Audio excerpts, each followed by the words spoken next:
Let's look at the product of the same numbers. I don't know what this number is, so I'll mark it with a letter. And let us have n pieces of such factors. And such a product of n identical numbers will be equal to a number to the power n. In our further examples, the exponent n will always be a positive number. Let's look at the properties.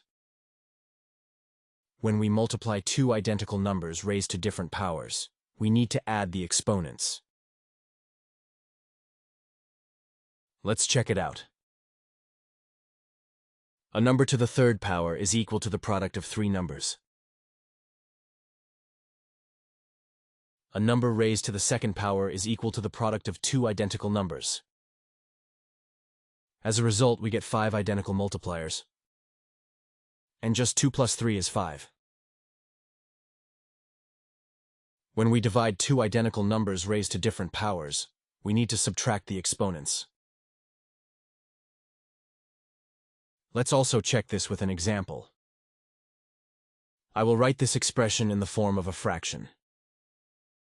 In the numerator, I will have the product of 3 numbers. In the denominator, I have the product of 2 numbers.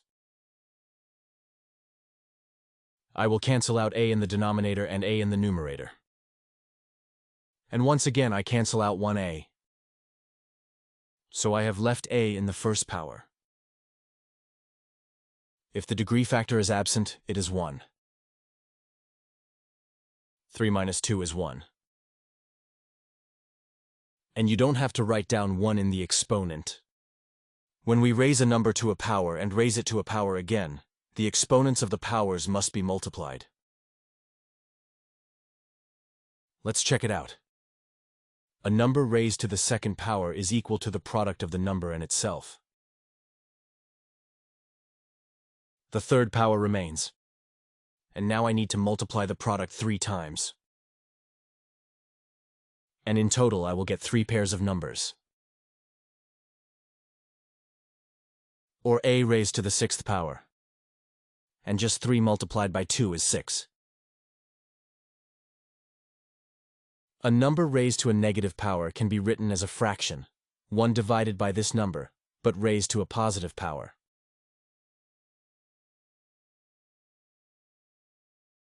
And it will be equal to 1 divided by this number, again divided by this number, and so on.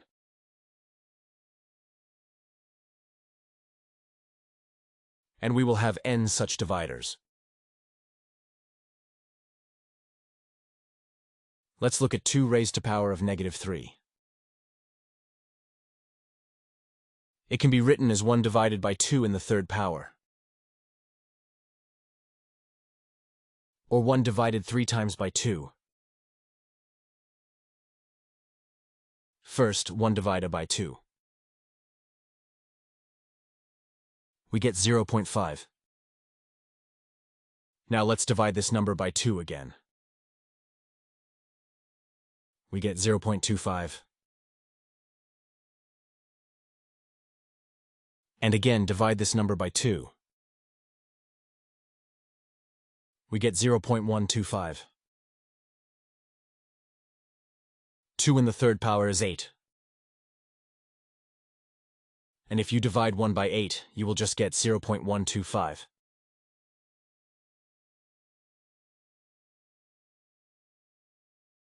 The same as here. Here is another property of this definition. The number in a power can be transferred to the denominator. At the same time, the sign of the exponent indicator must be changed to the opposite. If it was a plus, it will become a minus, and vice versa.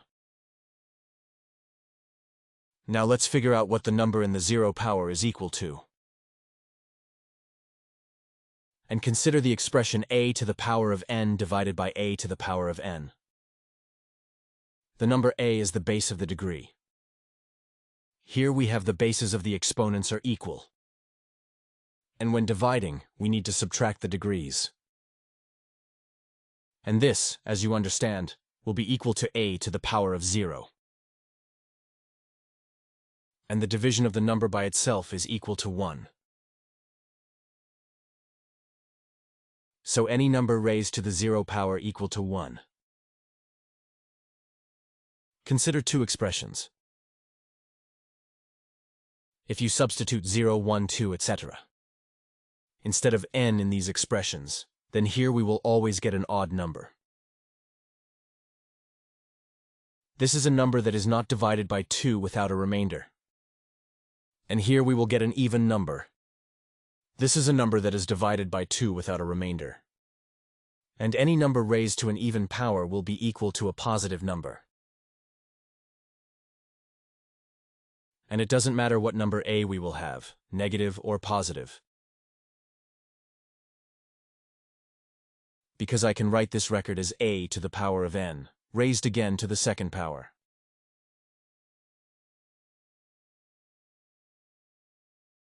And any number in the second power is a positive number. If you raise a number to an odd power, then the result will be positive if the number itself is positive.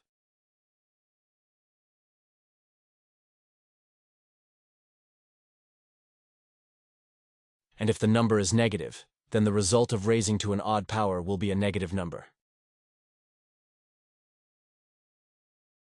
Since this is an odd number, you can write it as a to the power of 2n multiplied by a.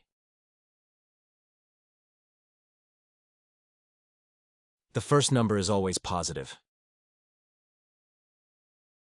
And whether we get a positive or negative number will depend only on the second number.